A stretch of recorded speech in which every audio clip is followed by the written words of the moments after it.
Welcome to A Leader's Journey, the podcast for leaders who deeply believe there is a better way to lead and desire to create their unique journey towards becoming a legacy leader. I'm your host, Shannon Hammond.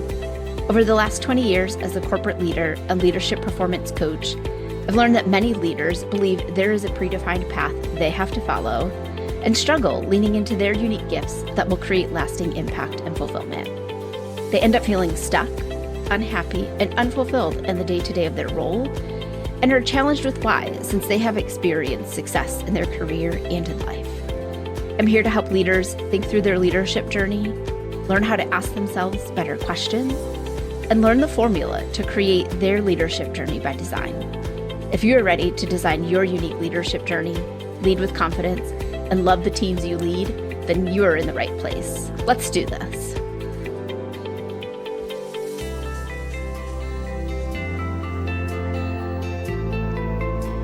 Hello, my friends and fellow leaders. Welcome to A Leader's Journey. I'm your host, Shannon Hammond, and I'm glad to have you back here with me this week on the podcast. And if this is your first time tuning in, welcome. I'm so happy that you are here. I want to give you a big high five and congratulate you on taking the time to invest in your growth and development as a leader. And I'm grateful that you've chosen to spend some of that development time here with me. I'm often asked what advice I would give to new leaders. What do I know now that I wish I would have known when I got my first leadership role? So, this week on the podcast, I'm going to share with you the 5 things that I would do differently if I was starting my leadership journey all over. Now, before we get there, I want to tell you that I wouldn't be able to share these with you if I hadn't gone through the trial and error and the experiences I did in my leadership journey. I have no regrets on the path that I chose for my career. I know I made the best decisions that I could as the person I was when I made those decisions. I only know these 5 things because I went through the messy learning cycle. I made the mistakes, the decisions that didn't go well. I went through the tough times of leadership and I really took the time to reflect on it. What went well? What didn't go well? What would I do differently the next time? My journey hasn't been a red carpet rolled out for me and everything going perfectly all the time. It was messy. There've been tough times and there've been really good times. All of this is what makes me the leader that I am today. So if you find yourself in the tough times of leadership, you're hitting your head against the wall, you're trying all the things, and you're just not getting the results that you desire, don't give up. Keep on going. This is part of the leadership journey, and this is part of your learning journey.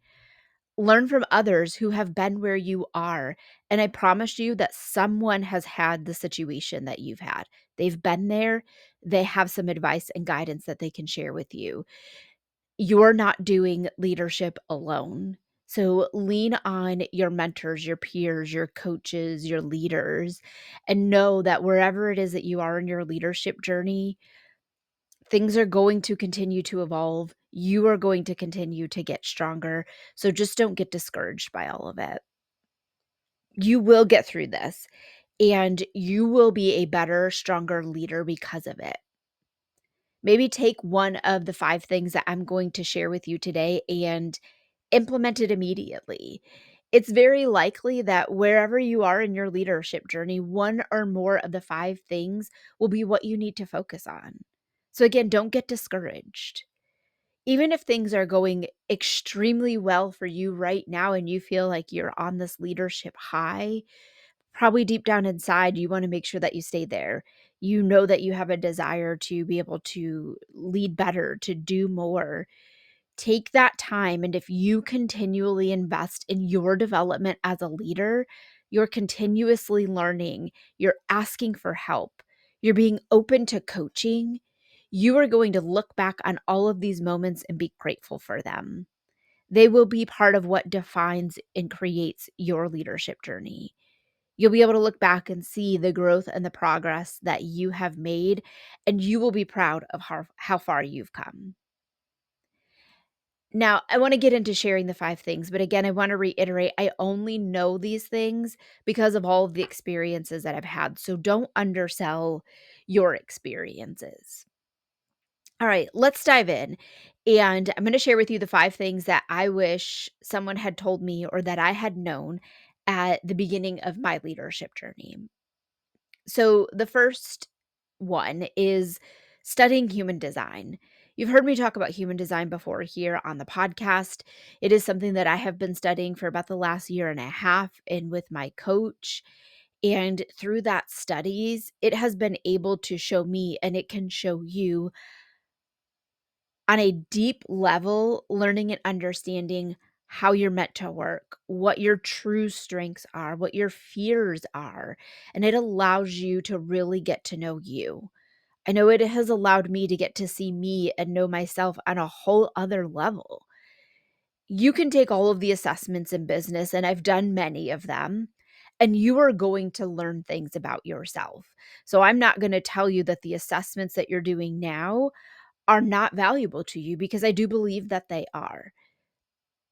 I also know that you are answering them from a place of how you feel at that moment when you take that assessment.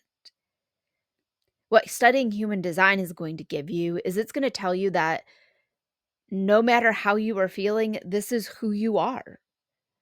This is how you are meant to lead. This is how you are meant to live life. This is how you are meant to work, to manage your energy. Here's what your strengths are. Here's where you can be living in the shadows of those strengths to where they're no longer serving you. It's like this x ray into you, and it's going to help you again truly learn how you were meant to lead. Studying my own human design has revolutionized my leadership. It's allowed me to create that development plan that is unique to me, where I'm at in my journey, and the things that I want to be focused on, and the things that I need to be focused on.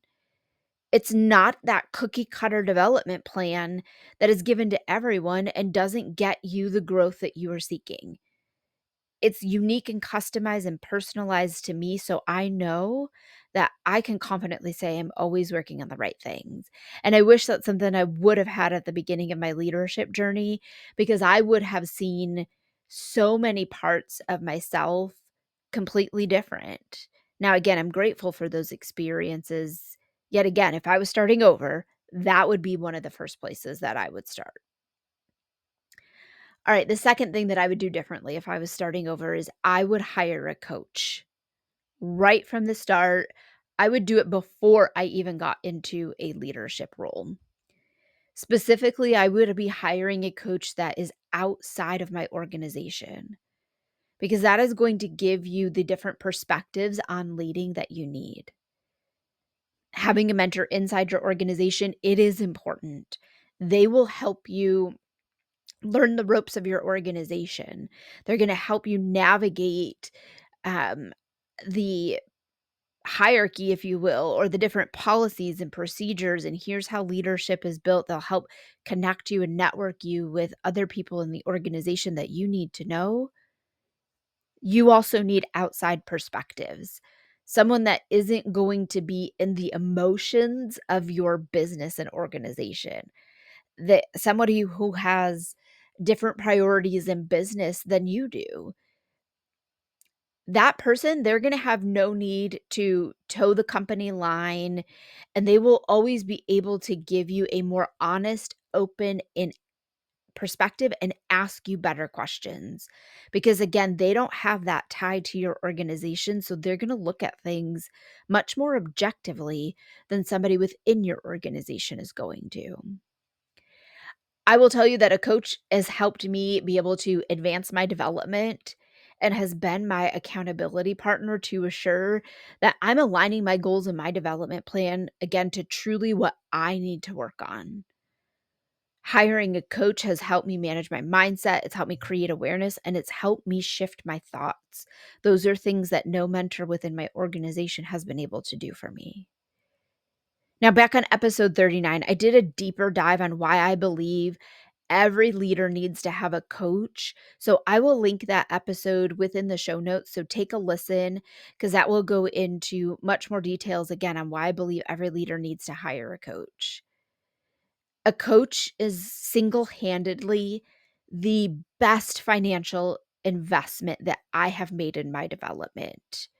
And again, I have no regrets, but if I was starting over and I was just thinking about getting into a leadership role, the first thing that I would do would hire a coach right then and there before I even got promoted.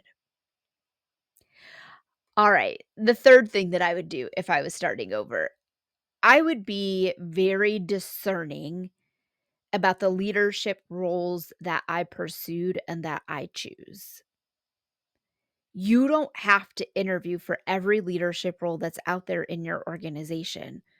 I know sometimes there are pressures, especially if you participated in a leadership development program within your organization, that typically comes with an expectation that you are applying for whatever leadership role comes out next and that you're promoted into a leadership role in usually a pretty short period of time. I believe that as leaders, you need to be very picky and choosy about your leadership roles. You need to pick one that really excites you and that creates an environment that allows you to be able to work the way that you were meant to. This is where studying your human design can come in because it will help you understand how you are meant to work. And you can look at the roles that are in your organization and determine which ones are going to align with that. It will help you answer better questions in the interview process so you can make sure that you truly understand the role. And are you really gonna be the best fit for it, right? If you're meant to be in a role where you have, more of that role of that guide, where you have times that you can build in, where you're gonna have that downtime to really think, and you end up in a role where it's this constant go, go, go, go, go, you are going to burn out, right? So really be discerning about the roles that you've chose. While I feel like I really did a good job of this in my leadership journey, I can also think back to times where I was applying for roles that I really didn't want, or had I received them, I it would have caused me to really compromise what was most important to me. Now, some of those roles didn't work out, yet if they had, yikes. I I would have been in a really tough place, and I probably would not have had the success that I've had in my leadership journey. I don't know that I would have stayed in leadership for as long as I have, because again, I can look back and I can see where some of those roles, they would not have been the right roles for me. Yet there was pressure to apply, there was pressure to move up, and I was really just looking for all of the wrong things. And so I would be much more discerning, and I do think that hiring a coach, studying my human design is going to help you and would have helped me be much more discerning in the roles that I was choosing because I would have known exactly what it is that I was looking for. All right. Number 4, the fourth thing that I would do differently if I was starting over, I would create systems that really support the habits I know serve me best.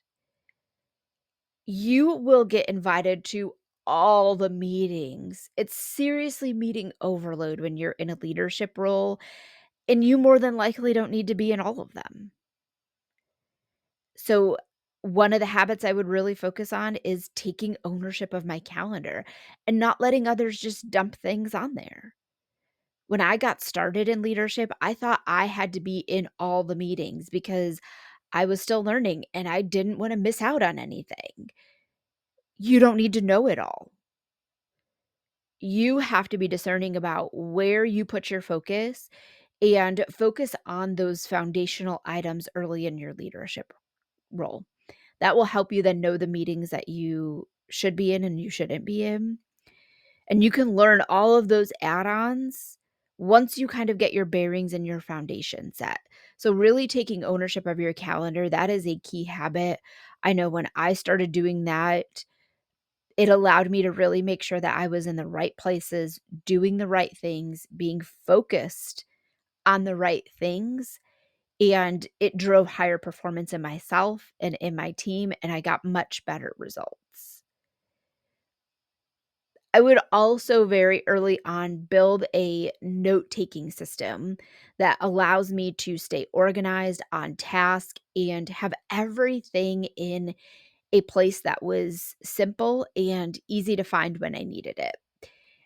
Thinking back to the first few performance reviews that I've done, ugh, they were rough and they really took a lot of time, and that's because I had notes scattered in multiple places and notebooks and miscellaneous pieces of paper and some even on Post-it notes.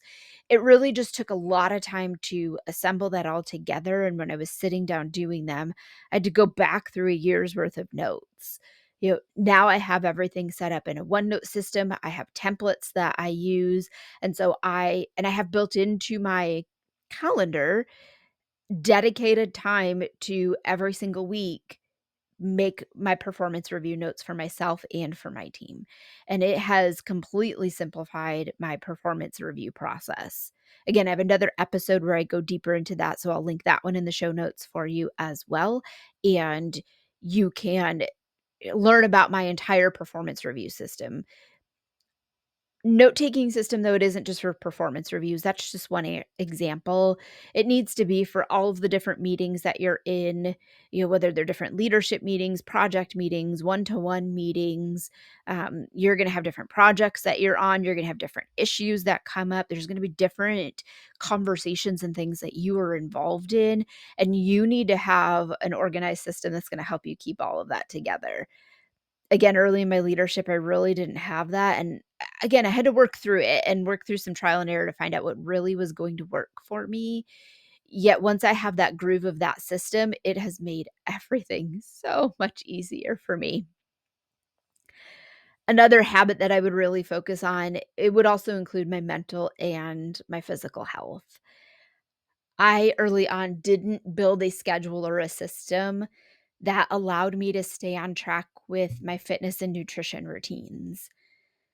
I then found myself in a place with my health that I had never been before, and it wasn't good. I noticed that I wasn't handling situations as well as I had in the past. I wasn't as resilient. My body wasn't able to work through the stressful periods as effective as it was when I had those good habits in place. And really getting back on track, it has been way harder than just staying focused on what I was doing. So building into those habits of really making sure that I'm taking care of me, my physical body, my brain, my mental well-being, because that sets me up for success in my leadership. And the last habit for me that I really find as key is journaling. Journal, journal, journal, journal. Did I mention that you should journal, right? That is the best tool that a leader can have in their toolkit. I've done a couple episodes on the benefits of journaling. I'll link those for you as well. Journaling is a great way for you to get everything out of your head and get it down on paper. I recommend you actually handwrite your journaling. If it works for you to do that in a digital format, that's fine as well. Find again what works for you. But journaling, get everything out of your head, get it down on paper. It allows you to release those thoughts that are just taking up space and really don't serve you in any way or things that you really don't need to know. It's also a great way to document your learnings. Where are you struggling? Where are things going really well? How did you work through a particular situation? And what were the things that worked for you in that? And what were things, again, that you wanted to do differently? A big part of why I can sit here today and tell you the 5 things that I would do differently is because of my journals and the notes that I have taken over the years. I didn't start doing that right away, and so there's learnings from early on that I've had to really take a step back and think about, and had I journaled much earlier in my leadership career, it's possible that I would have been able to work through situations more effectively, more efficiently, and really caught some of the things that I recognized for me a little bit late. I could have caught on to them a little bit earlier. So, journal. And if you're in this community, you're gonna hear me talk about journaling a lot because it's something that I am very passionate about, and if you're in my leadership community or you're connected with me on LinkedIn, every Sunday I share a leadership journal prompt that helps you kind of get your leadership thoughts moving and reflect on your prior week and look ahead to the upcoming week about how you might wanna tackle some things a little bit differently or things that you wanna keep in the forefront of your mind. So make sure that we are connected there as well. All right, the last thing that I wanna share with you guys today is set clear, unwavering boundaries around how and when you work. No long hours, no working before and after your normal regular schedule, no more weekends. Those are time for me and my family. If you find as a leader you are doing it all, you are doing it wrong.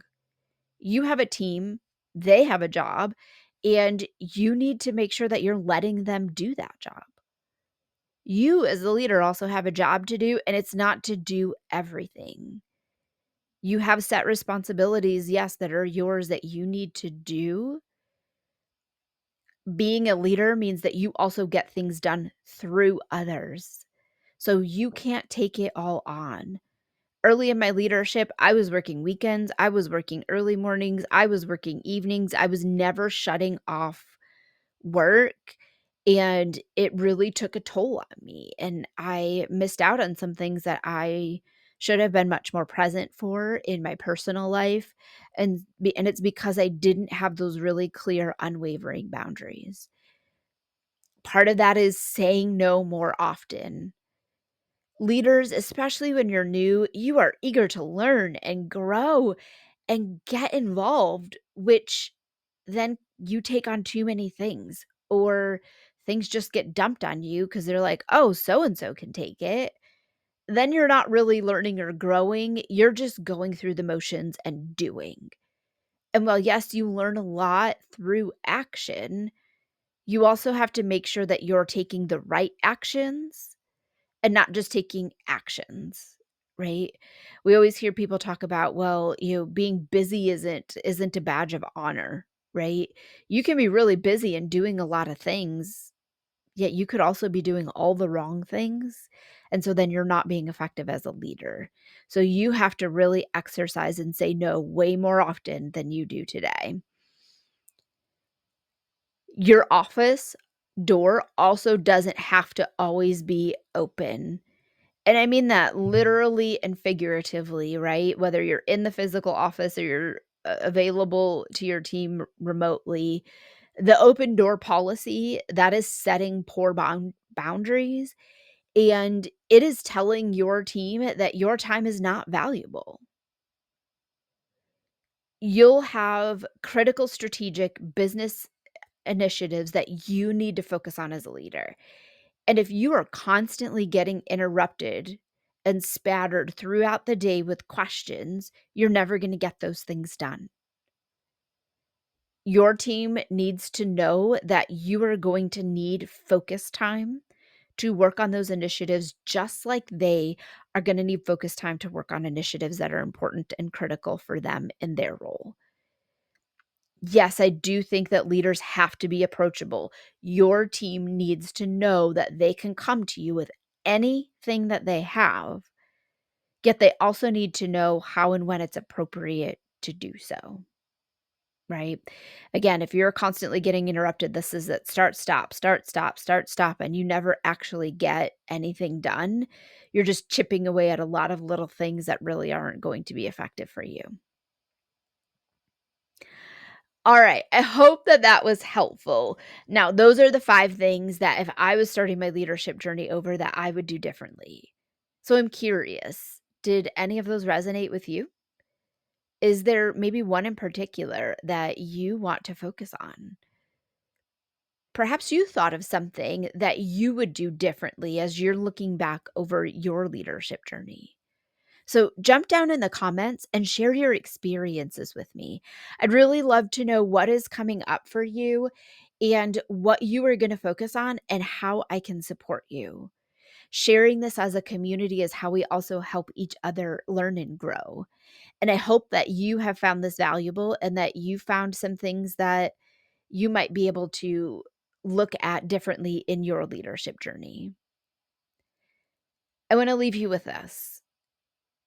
Don't set unrealistic expectations of yourself. You are going to learn things as well as you navigate through your leadership journey. So start journaling now about them. Write down what you are learning. Write down the things that are going well. Write down the experiences that you have that are obstacles and challenges for you. There is going to be a future leader down the road who is going to ask you this same question. So start thinking about what you'd want to share with them. Sharing our journeys is how we all learn, and it's how we invest in future leaders. And I'm grateful for myself of having taken the time to journal and write these things down, because I can sit here now and share with you what are the 5 things that I would do differently if I was starting my leadership journey over. All right, I appreciate you tuning in here this week, and I hope that you will join me each and every week as we start diving into talking about the strategies, the development actions, and the mindsets that new leaders can leverage to step confidently into the right leadership roles for them. If you have not yet subscribed to the podcast, please do so you get notifications when new episodes are up. You can also join my email community where I'll personally notify you every time a new episode is published. Plus, you'll also get some leadership insights that you won't find anywhere else that are thoughtful, practical, and just for you. Until next time, my fellow leaders, lead with confidence. Show up every day as the leader you are striving to be, and make the decision today to level up your leadership this year. Thanks for listening to A Leader's Journey podcast. I hope you enjoyed this week's episode. If you're excited to learn more, be sure to subscribe to the podcast and tune in next week for another exciting leadership lesson. I'd love to help you level up your leadership, achieve the goals you desire, and design your unique leadership journey. So click the link in the show notes to schedule a free Level Up Your Leadership session. During this time, we will define where you are in several key areas of leadership, where you desire to be, and how you can level up your leadership. You don't need to do this alone, so let's chat today and get your journey started. Don't forget to connect with me on LinkedIn or in the A Leader's Journey community on Facebook, and share this episode with another leader so we can all learn and grow together. That's all for this episode, and I'll see you next week. Until then, lead with confidence, show up every day as the leader you are striving to be, and make the decision today to level up your leadership this year.